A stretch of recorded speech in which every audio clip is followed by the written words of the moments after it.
como siempre, estamos aquí precisamente para presentarles un programa diferente de periodismo alternativo, periodismo de investigación. Estamos vinculados con las redes de medios alternativos, ya que los grandes monopolios periodísticos y televisivos limitan la posibilidad de llegar de una manera objetiva a otros lugares y a la opinión pública.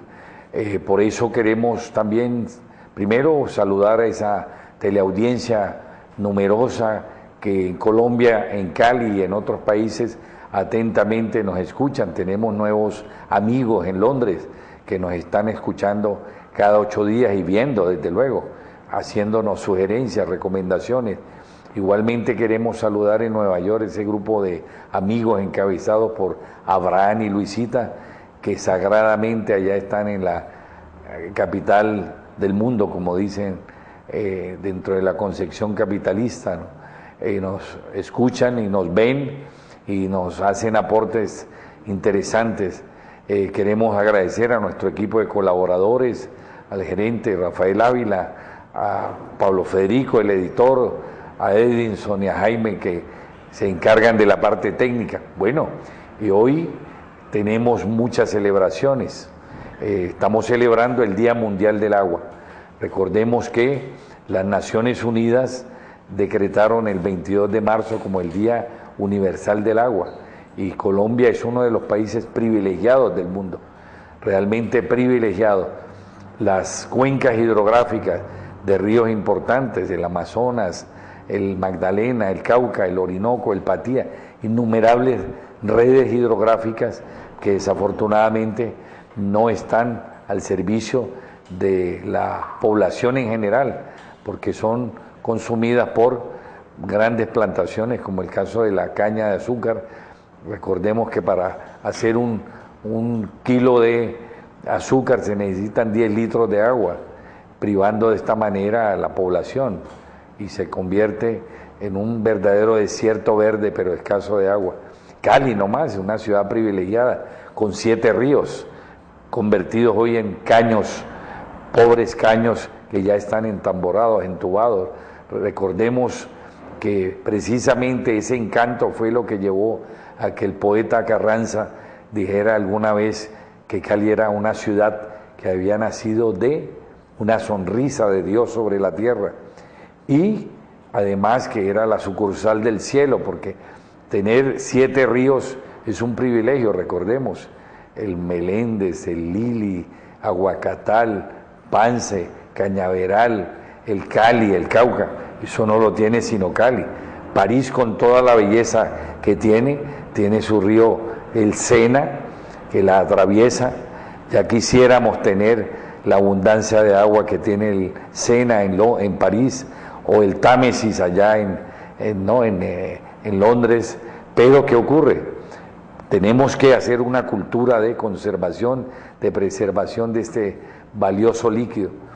Las futuras guerras ya no serán por petróleo, oro, platino, sino por agua.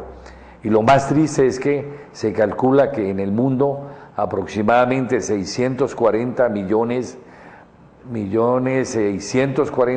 de habitantes no tienen agua. Y en Colombia se calcula que hay aproximadamente 610 municipios que carecen de sistema de acueducto y tienen que transportar el agua por camiones y eso.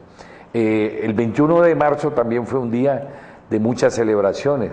Recordemos, por ejemplo, que está consagrado al Día Forestal Mundial, Día Internacional de Títeres, Día Internacional de la Poesía, Día Mundial del Síndrome de Down, pero hay una celebración trascendental. Es el Día de la Discriminación, de la no discriminación racial. Por eso hemos querido de manera pedagógica presentarles un documento, un video relacionado con esa celebración. No a la discriminación racial. La Declaración Universal de los Derechos Humanos lo consagra muy bien, que todos los hombres nacen libres e iguales. Por consiguiente, se debe rechazar todo tipo de discriminación. Y también es preciso recordar que Naciones Unidas declara el Día Universal de la No Discriminación Racial como consecuencia del asesinato de 69 personas en Sudáfrica que protestaban contra la discriminación en la ciudad de Sharpeville, en África. Son asesinados y Naciones Unidas entonces decide desde el 21 de marzo de 1966 declarar el 21 de marzo Día Universal de la No Discriminación Racial. Vamos a ver entonces de manera pedagógica este documento.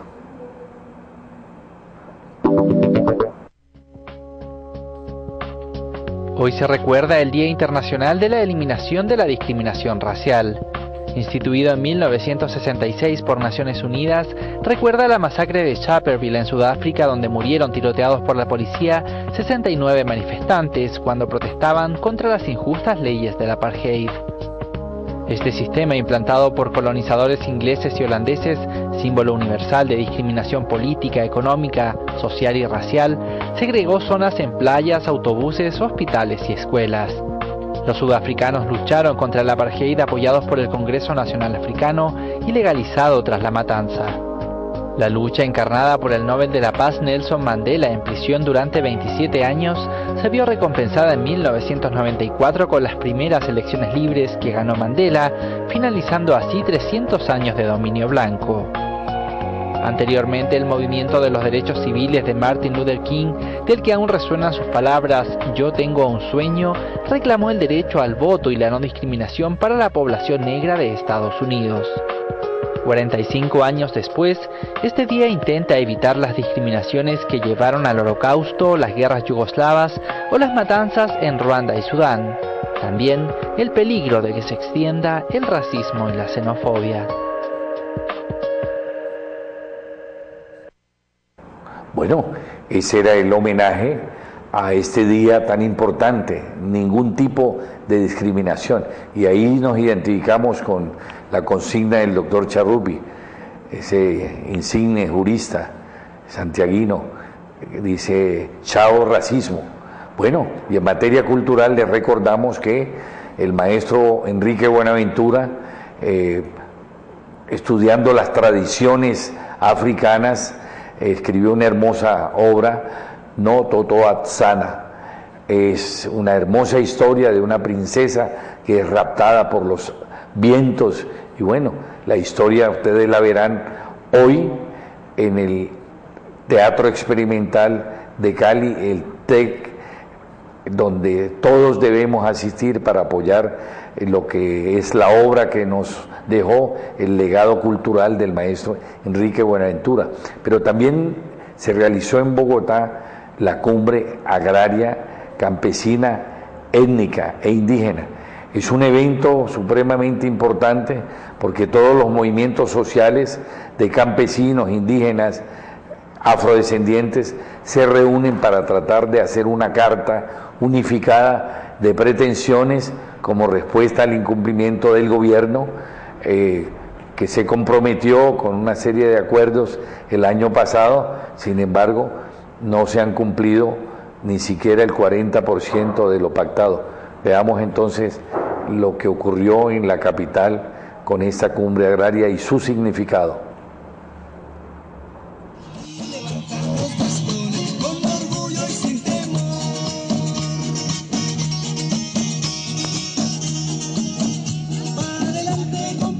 ¡Que se escuche!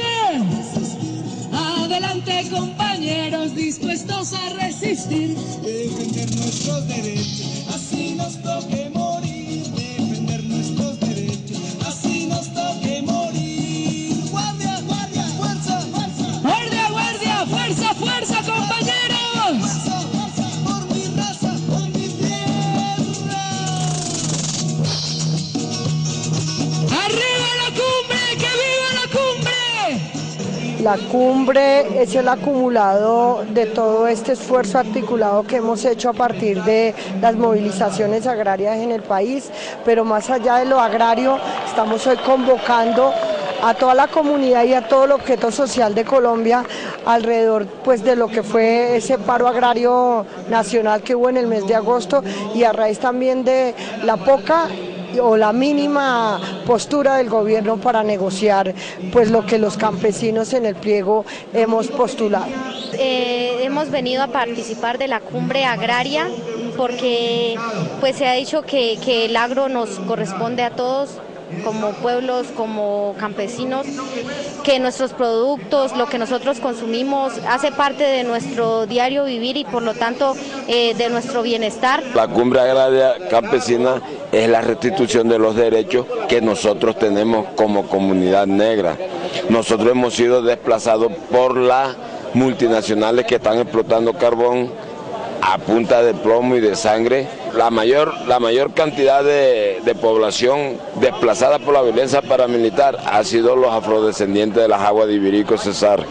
La paz como parte de unos acuerdos entre FARC y gobierno y entre ELN y gobierno, pero también como parte de unas transformaciones sociales de fondo. Es la posibilidad de construir una unidad que defienda el territorio, que defienda los recursos naturales, que respete el medio ambiente, que construya la casa, que construya nuestra patria, que construya una Colombia libre y soberana. Esa lucha ciudadana, urbana, de las nuevas ciudadanías que claman por una democracia inmediata en Colombia, es la que les da a ustedes la bienvenida. En serio, sin tanto misterio, un pueblo consciente de su carencia construye mejor criterio. En serio, y sin tanto pero, el poder contrahegemónico es el pueblo organizado contra el imperio. En serio, sin tanto misterio, un pueblo consciente de su carencia construye mejor criterio. Estamos aquí también los jóvenes, los estudiantes, todas las otras agremiaciones, los educadores también, la salud, porque todos estos componentes hacen parte del desarrollo de una economía de un país, y pues la crisis la estamos viviendo el sector agrario. Lo primero es unidad de cohesión para poder salir adelante en las grandes transformaciones. Que el campesino sea un elemento transformador del campo a través de la academia, o sea, queremos la academia en el campo para que genere sinergia con los campesinos y así los campesinos sean competitivos. Para ver que el campo no es ajeno solamente a una actividad agropecuaria, sino es todo un constituyente de una política pública que determina el alimento, que determina la sostenibilidad. Nos solidarizamos con los sectores que se han visto afectados y apoyamos la lucha porque siempre hemos estado con la defensa de los derechos, con la defensa de los productos de los campesinos, de los afros, de los indígenas. Reforma agraria integral, democrática, con una nueva territorialidad indígena, campesina, afrodescendiente, con zonas de reserva campesina, resguardos, territorios comunitarios, que sea un freno a las transnacionales, a su modelo extractivista, al latifundio que quiere acapararlo todo, a los megaproyectos. Por favor, la realidad no se maquilla ni con crema Pons. El respaldo de la gente, el respaldo del campesino, el respaldo de cada sector, de los estudiantes, el respaldo del ama de casa, de los que salieron con sus cacerolas, de verdad que da orgullo, da moral, da ganas de levantarse cada día. Preso político, qué ilógico, la guerra que me estás planteando, qué lógica, la guerra que me está tocando. Y por idea estoy encerrado, atacado, atracado y me han dejado desgastado por la tortura que viene sin Estamos aquí dándole la cara al gobierno y diciéndole, no es que nos tengan en unas mesas de negociación donde nada se cumple, sino que hoy estamos aquí haciendo un proceso de unidad y vamos a movilizarnos.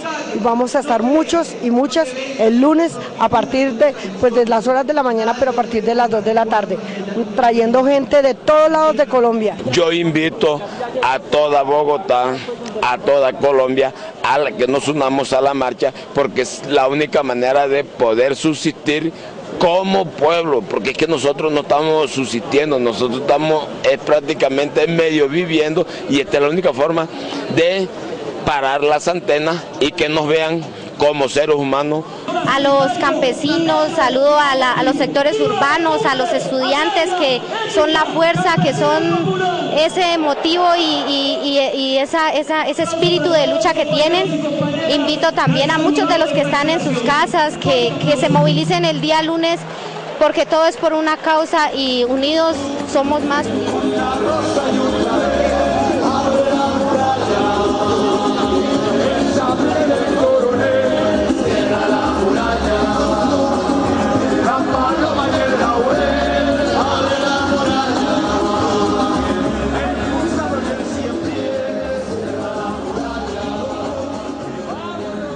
Bien, pero hay razones para que los campesinos desconfíen del ministro.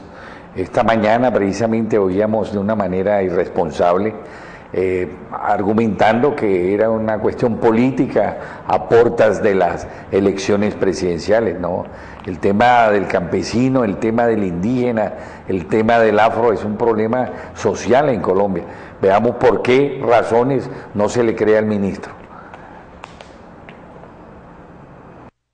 Para un Ministerio de Agricultura es estar en contacto con los agricultores.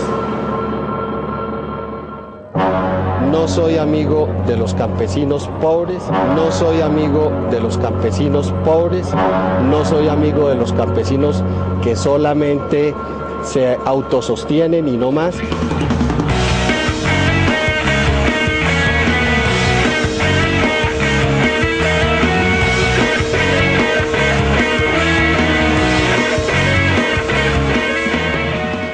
¿Qué tal?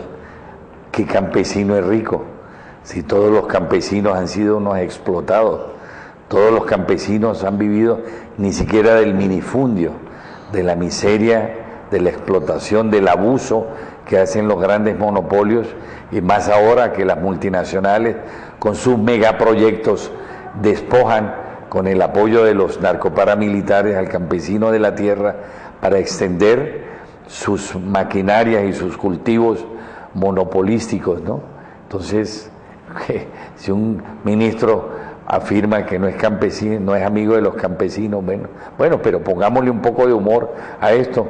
El humor también es realidad, como todos los sábados y los domingos, para que analicemos a través del humor temáticas realmente interesantes. Aquí encontramos, ¿sí?, el problema en el Pacífico como otros, ¿sí?, como en otras regiones olvidadas por el Estado, es que los problemas sociales son atendidos como problemas de orden público, ¿no? Eso es lo que ha pasado. Hoy vemos que está militarizada Buenaventura, cuando el problema es que el monopolio de la sociedad portuaria es eso, ¿no? Una máquina de convertir los seres humanos en billetes, en grandes ganancias para la sociedad y quienes usufructúan ese monopolio. Y aquí encontramos la parapolítica con 64 delfines, ¿no? Hijo, si algún día todo esto será tuyo, ¿no? Y hacen cuentas, ¿no? Son 70 miembros del Congreso vinculados con la narcopolítica que van a gobernar. Bueno, y aquí tenemos un homenaje a Einstein, ¿no? El inolvidable Einstein, ahora que se ha vuelto a poner al orden del día la discusión sobre el origen de la vida y del universo, ¿no? El bosón de Higgs y los agujeros negros, las ondulaciones producidas por esta explosión, ¿no? Siempre tendremos que recordar a este gran hombre que alguna vez dijo: hay una fuerza más poderosa que la energía, el vapor, el átomo, es la voluntad. Y efectivamente la perseverancia es eso. Aquí tenemos a nuestro registrador del Estado Civil, ¿no? Pese a las múltiples denuncias de fraude, puedo dar fe de que las del Congreso no fueron elecciones atípicas. Así son típicamente nuestras elecciones, ¿no? Y fraude por todo lado, compra de votos, ¿no? Y un 64% de abstención. Y el agrio, ¿no? Según el personaje de Palacio de Nariño, ¿no? Y el agrio, ¿no? Es la respuesta las luchas y a los problemas del campesinado, ¿no? Y aquí tenemos esta simbiosis, esa metamorfosis, ¿no? Un personaje que culmina en sus orígenes o a la inversa, ¿no? Para pensar. Y aquí tenemos pues unas caricaturas del genial Calarcá, ¿no? ¿Sí? Viva Barito, vivan las Bacrín, vivan las Águilas Negras, vivan los Rastrojos, ¿no? ¿Sí? La fiesta de la parapolítica, ¿no? Y aquí tenemos Uribe, ¿no? Un petardo para la paz, ¿no? Y ahora pues con su movimiento político pues mucho más significativo, ¿no? Pero tenemos que apoyar el proceso de paz. Decisiones está comprometido porque con el proceso de paz no solo se le pone fin a una guerra que se ha vuelto casi interminable, sino que se crean condiciones para que se pueda revisar jurídicamente y políticamente una cantidad de procesos. Y aquí tenemos los dobles, ¿no? Cómo se multiplican, ¿no? Como si fueran clonaciones, ¿no? Y claro, no con la figura del candidato presidencial, sino con quien se siente realmente candidato y presidente, ¿no? Y aquí tenemos pues las candidaturas, ¿no? Una carrera desigual, ¿no? El candidato y el personaje que aupa esa pequeña bestia, ¿no? Y el crecido ahora, ¿no? El candidato de los verdes, ¿no? De la Alianza Verde, ¿no? Y desde luego, pues, ellos, los mismos personajes, el candidato y su jefe, coqueteándole a la nueva dama, ¿no? Me gustas cuando callas, ¿no? Y ahora en el Día de la Poesía, pues, hasta el plagio del poema de Neruda, ¿no? Porque el humor también es realidad en decisiones. Bien, entonces vamos ahora a tocar un tema interesante que nos muestra cómo arbitrariamente la fuerza pública no solo arremete contra los ciudadanos, sino contra el periodismo. Se ha convertido el periodismo en una profesión de alto riesgo. Y precisamente uno de nuestros queridos compañeros del canal, el Manuel, conocido como Junior, es tratado de esta manera, es llevado a los calabozos de la URI. Afortunadamente, pues el gremio periodístico, el Círculo de Periodistas de Cali, oportunamente a través de este servidor, que es el asesor jurídico del Círculo, y se logró hacer las diligencias para que fuera evaluado por sus agresiones y desde luego puesto en libertad. Bueno, vamos a ver el video. Aquí vemos el hecho, el momento en que él hace su trabajo, porque no se puede improvisar realmente. Se puede mejorar el sistema de transporte público, pero hay que hacerlo de una manera moderada, equilibrada. Mire el atropello que se comete, ¿no? Las escenas son pues realmente muy discientes, ¿no? El colega simplemente cumple con su trabajo periodístico, sin embargo, se desconoce incluso su identidad, ¿no? Su chaleco de periodista de nuestro canal, y observen la forma, mire cómo lo golpean, ¿ah? De una manera miserable, sin sentido, pues ese tipo de agresión, le golpean la cabeza, la espalda, y es llevado, así como lo observan ustedes, un periodista, ¿no? ¿Sí? Y lo más cínico es que cuando se le habla a la jefe de comunicaciones, dice que no ha pasado nada, ¿no? Bien, observen ustedes detenidamente cómo es conducido al vehículo que lo lleva detenido a la URI. Solo en las horas de la noche es que se logra que se le conduzca a la EPS para que lo revisen en sus contusiones como consecuencia de la agresión de la fuerza pública, y posteriormente a medicina legal, pero esta denuncia que hoy le está dando la vuelta al mundo.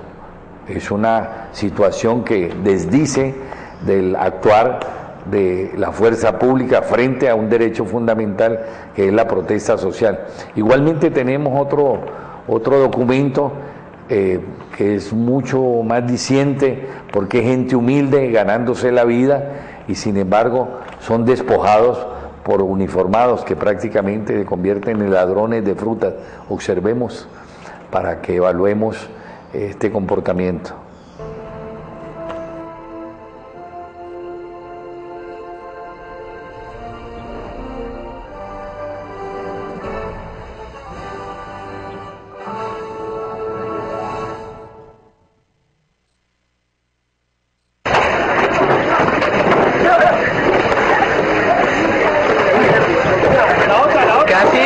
¿Por qué así? No quiere fomentar más la alegría de los demás. Celebren la desgracia de los demás, ¿o yo? Eso. Hágale. Ya le digo una cosa. No hay nada.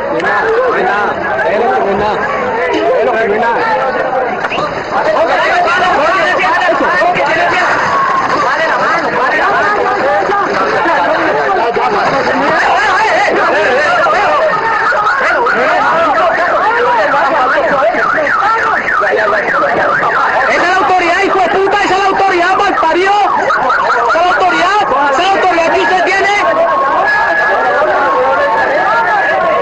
¿Sí, esa es la autoridad que usted tiene? Sí. Ah, listo, bien. Bonito ejemplo, bonito, parcero, muy hermoso. Eso le queda a usted también le queda bien, ¿o yo? Eso también le queda a usted muy bien.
Bueno, y ese era el comando élite, ¿no? Ojalá actuaran así contra la delincuencia, ¿no? Contra incluso la delincuencia que opera desde los cuarteles y de las brigadas, ¿no? El ejemplo del general González del Río, ¿no? Y el general que acaban de establecer los grandes negociados con el cartel de los contratos de la capital, actuaran de esa manera, ¿no? Pero contra gente humilde, ganándose la vida, padres de familia, madres de familia exponiéndose a que queden en el suelo. Y se pregunta uno, ¿por qué no se han estatizado o expropiado los bienes del narcotráfico, ¿no? Duran años y años y terminan perdiéndose o dándose en concesión a los mismos políticos, ¿no? A una Miriam Paredes y otros, a Enrique Maya allá en Nariño y todos los que forman parte de ese negociado de la dirección que fue Nacional de Estupefacientes. Bueno, pero tenemos en nuestra programación un tema que es bien interesante, es la situación de Venezuela. Está demostrado que Leopoldo López es un agente de la CIA, que el líder estudiantil es un activista de los movimientos neofascistas, y la situación en términos periodísticos es otra. El pueblo defendiendo un proyecto, un modelo económico y social que guste o no nos guste, forma parte de la soberanía y la dignidad de un pueblo. Por eso hemos traído ese valioso documental de entrevista con Luis Alfonso Mena, que estuvo vinculado a Telesur, para que saquemos conclusiones y de manera objetiva escuchemos una versión seria, diferente a la que presentan los grandes monopolios de las multinacionales de la información. Veamos entonces esta interesante entrevista. 9 muertos son presentados por los medios de comunicación como que han sido propiciadas por la dictadura de Maduro. Falso, falso. La gran mayoría de las muertes y de los heridos y de los actos de violencia en Venezuela están siendo ocasionados, protagonizados y generados por la oposición violenta en ese país, que tiene una matriz y tiene un guión dictado de tiempo atrás por la ultraderecha continental, incluida el Partido Republicano, incluido Álvaro Uribe y su centro de pensamiento que asesora a estos señores. Uno de los grandes respaldos del señor Leopoldo López, uno de los líderes de la ultraderecha venezolana, es el señor Álvaro Uribe. De modo que no hay que llamarse a engaños.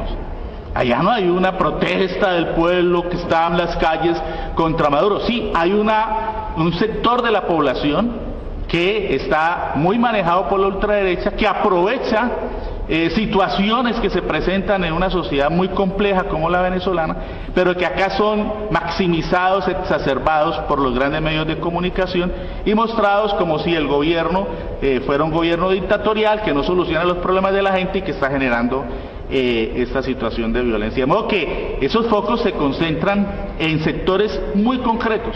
Hay que entregarle elementos de análisis a la gente, ¿no?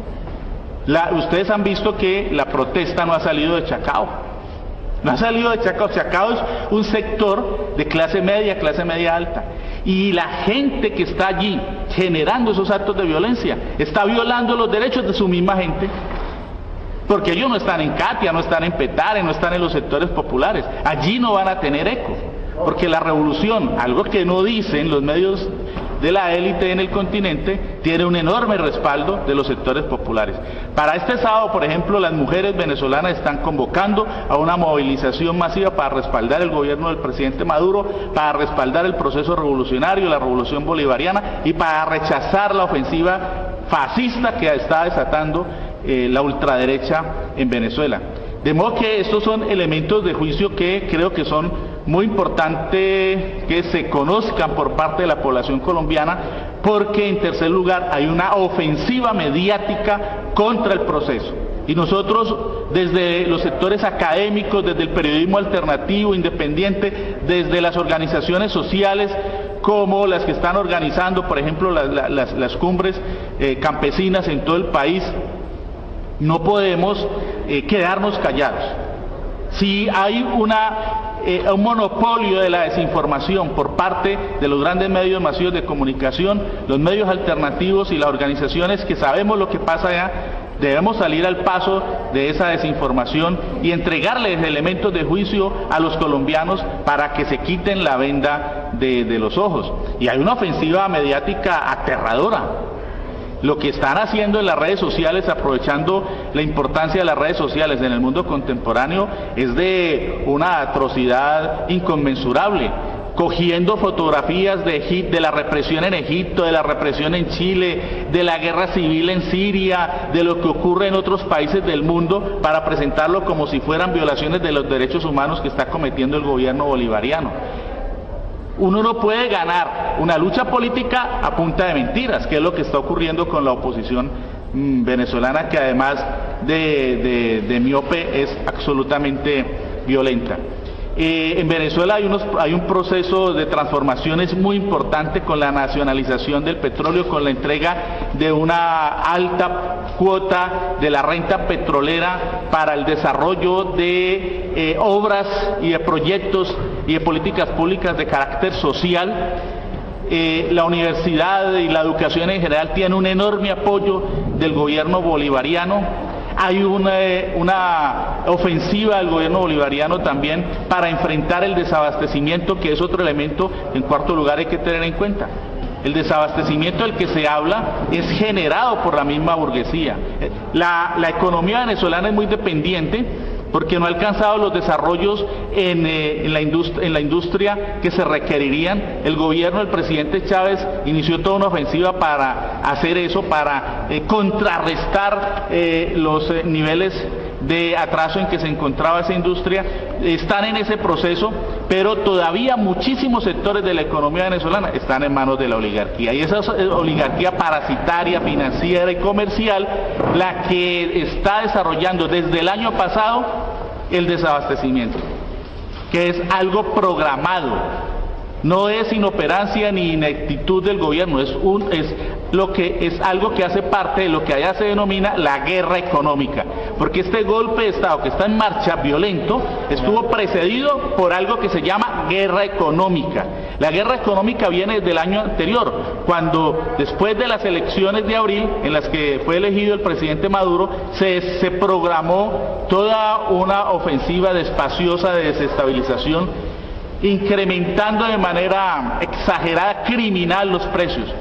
Yo en el tiempo que estuve en Venezuela pude darme cuenta de cómo la burguesía parasitaria y comercial importadora trafica y negocia con los dólares.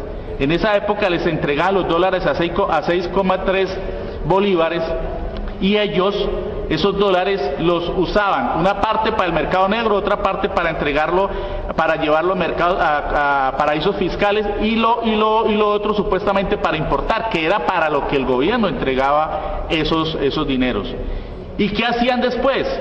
Decían que no les habían entregado los dólares o que no les habían alcanzado y que ellos habían importado con el dólar, al precio del dólar negro, es decir, a 60, 70 bolívares por dólar. Por lo tanto, subían en esa proporción y más. Y uno encontraba productos de electrodomésticos, un televisor, una nevera costando 70.000, 80.000, 100.000 bolívares. Una cosa monstruosa que en ninguna parte del mundo se presenta. ¿Qué objetivo tenía eso?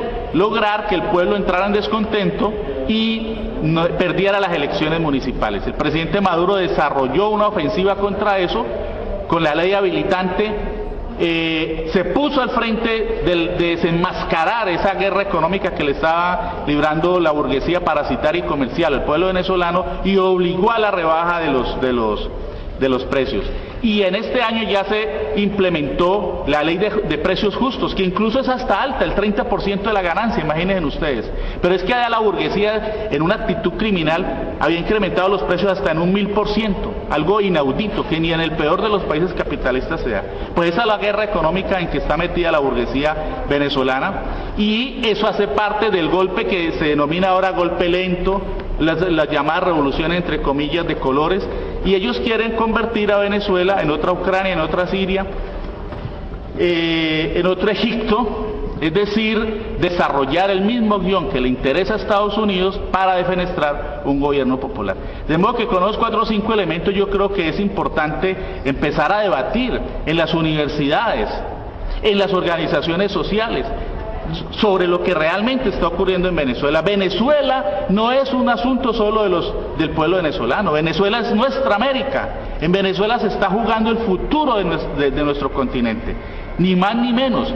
La oligarquía continental lo entiende, y por eso la ofensiva del señor Arismendi, de la W, de Caracol, de la señora Gurizati en su noticiero, que presentan como la heroína, imaginen ustedes, un canal que fue creado por la oligarquía colombiana para de manera injerencista solamente dedicarlo a combatir el gobierno del presidente Chávez y después el del presidente Maduro. Eso es NTN 24, un canal golpista de la oligarquía de este país. Y CNN ni se diga. De modo que, en quinto lugar, a los estudiantes y a la gente confundida que nos hablan en abstracto de la libertad de prensa, hay que aclararles, ¿cuál libertad de prensa? ¿No será más bien la libertad de empresa? Y no es un discurso traído de los cabellos, de ninguna manera. Porque es que lo que ellos están defendiendo es la libertad de empresa, de sus empresas monopólicas, hegemónicas, con las que tienen dos objetivos fundamentales. Primero, incidir, copar la mente y la conciencia de la gente, como en Colombia, en donde el 67% de la población se informa, entre comillas, más bien se desinforma por RCN y Caracol.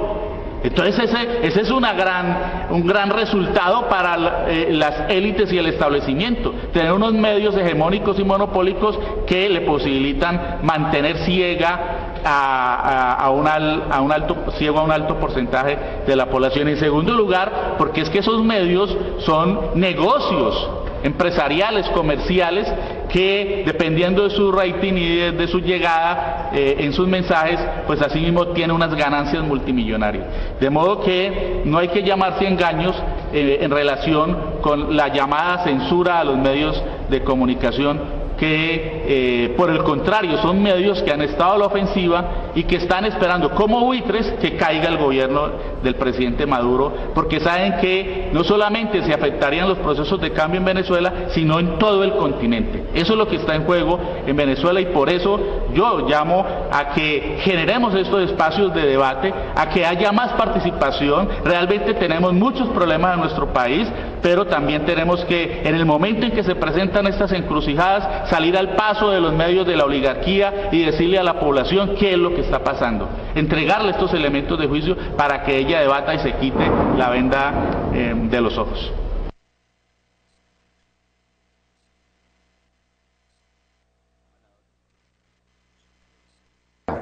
El valioso testimonio de un periodista serio, objetivo, alternativo sobre la situación de Venezuela.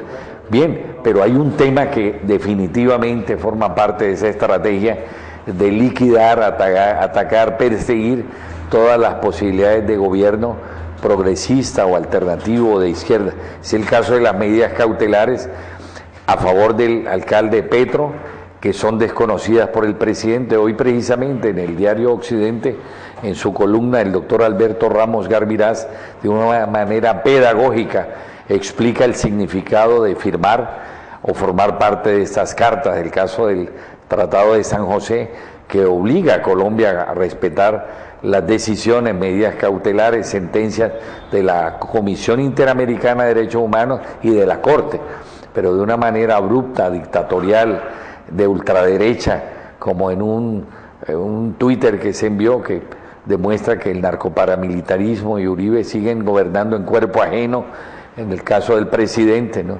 Y que hace hasta orinar la izquierda al presidente, como ocurrió en el acto de lanzamiento de su candidatura presidencial en Barranquilla. Veamos entonces un documento que nos da claridad sobre el significado de las medidas cautelares.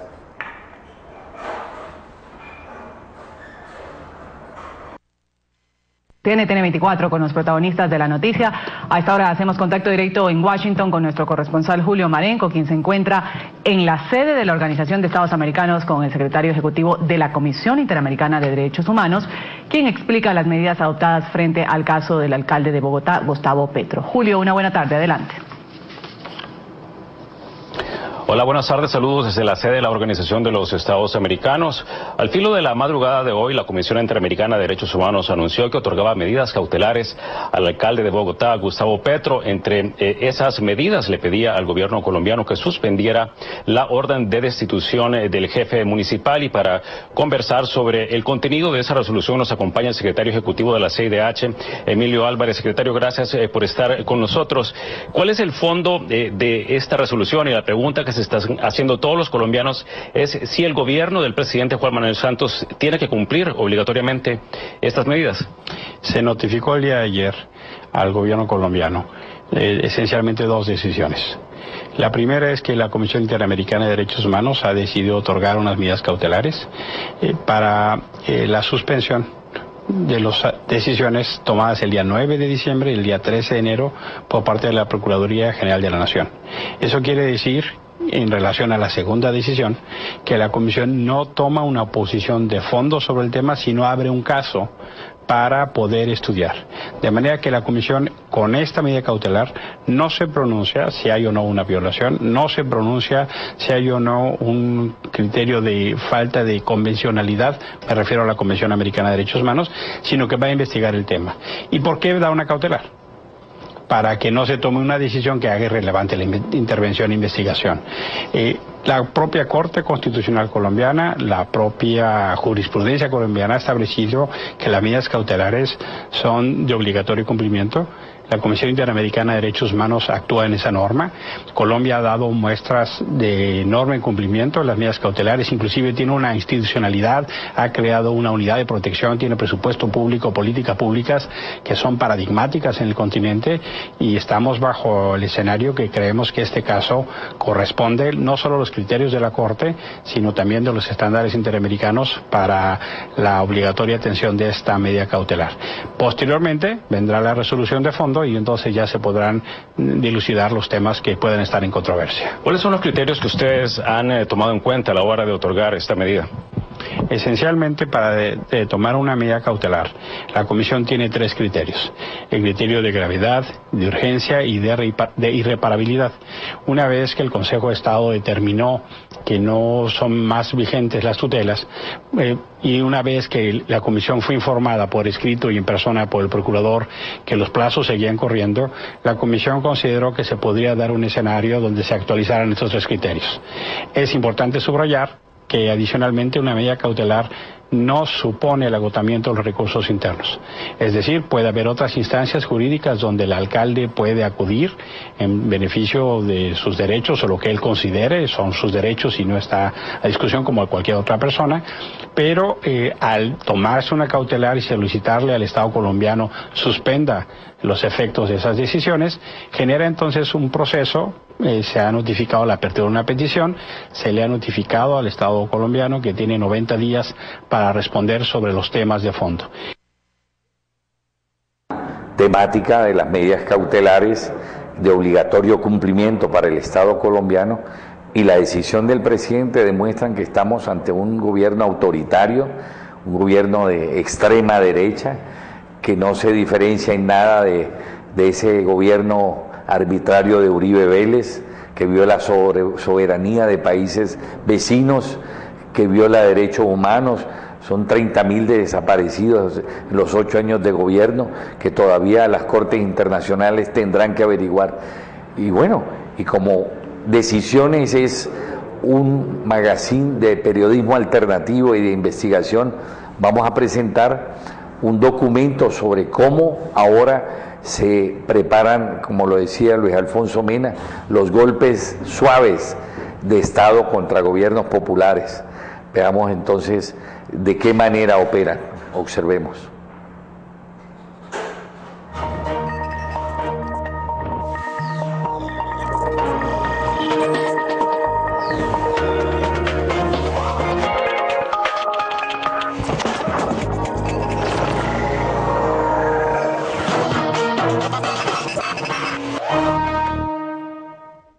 ¿Por qué nunca habrá un golpe de Estado en Estados Unidos? Porque en Washington no hay ninguna embajada de Estados Unidos. Ese es un viejo chiste que suelen repetir mucho los líderes latinoamericanos, pero que es todavía muy actual. En las últimas décadas lo han comprobado algunos países árabes y ahora en los últimos meses Ucrania también. Y hay pruebas que señalan que las embajadas de Estados Unidos están directamente involucradas en esas revoluciones. Irán, el año 1953, Guatemala, 1954, Vietnam del Sur, 63, Grecia, 67, Chile, 1973. Luego llegaron las revueltas en Yugoslavia o Libia. La lista de naciones continúa y Estados Unidos, de una manera directa o indirecta, participó en todos esos golpes de Estado. Ahora vamos a ver la lista de las entidades que ayudan a organizar esas rebeliones. En primer lugar, se encuentra la organización USAID.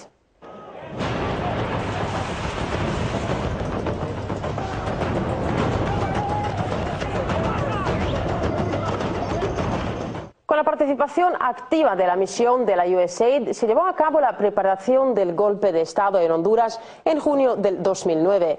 Los agentes de la CIA coordinaban y financiaban la actividad de ONGs que estaban a su servicio, se dedicaban a la desinformación sobre el complot comunista de los presidentes Manuel Zelaya y Hugo Chávez. También daban instrucciones y dirigían a los militares hondureños. La culminación de aquella conspiración fue la detención del líder, un esquema que también se aplicó en Haití. Zelaya fue llevado a Costa Rica y le advirtieron que cualquier intento de regresar al país podría terminar con su muerte. Al principio, la administración de los Estados Unidos, al principio el presidente Obama manifestó su oposición al golpe y su condena al golpe, pero después no pudo evitar irse comprometiendo con el golpismo, con el golpe de Estado, por las presiones que tenía en su propio país.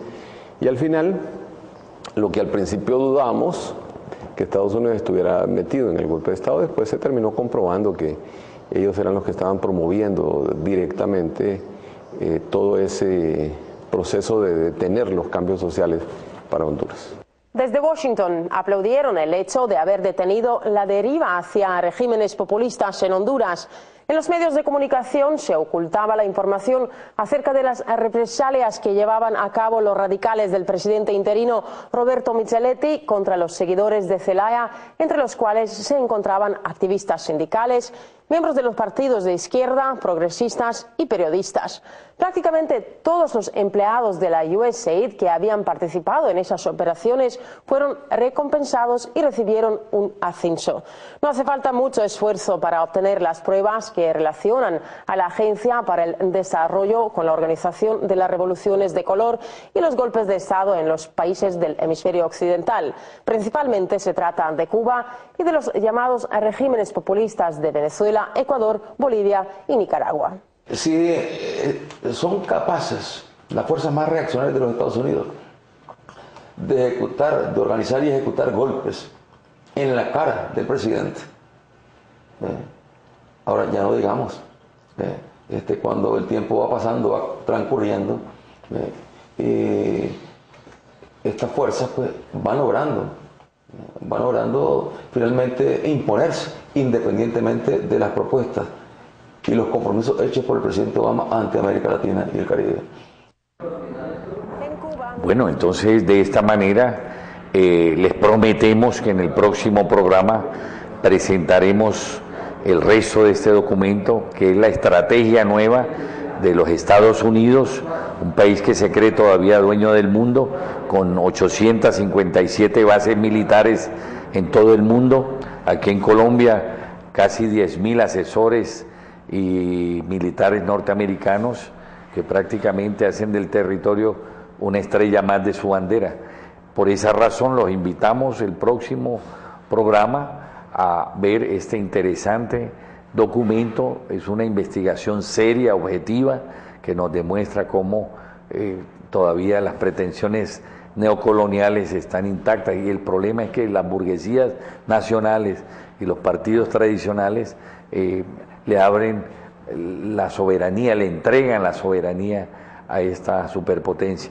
Lo que acaba de ocurrir en Crimea es la voluntad de un pueblo que decide por voto popular separarse de un país que consideran que no corresponde a sus expectativas ni a su ancestro histórico, Crimea, y decide votar para anexarse a Rusia.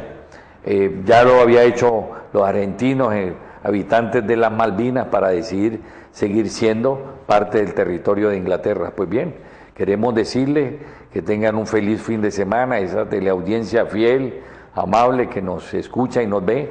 Un saludo fraternal igualmente a nuestros colaboradores, Jaime, Edison, a Pablo Federico, el editor, y a nuestro querido Rafael, gerente. Recordarles que Canal 12 de Global Televisión, y también próximamente volveremos a estar con Canal 112 de Cali TV, o Real Audio, lo pueden observar, www.canalccali.com, y desde luego en las redes, ¿no? Decisiones, la opinión responsable en YouTube, todas las redes sociales. Un feliz fin de semana para todos y los esperamos el próximo programa.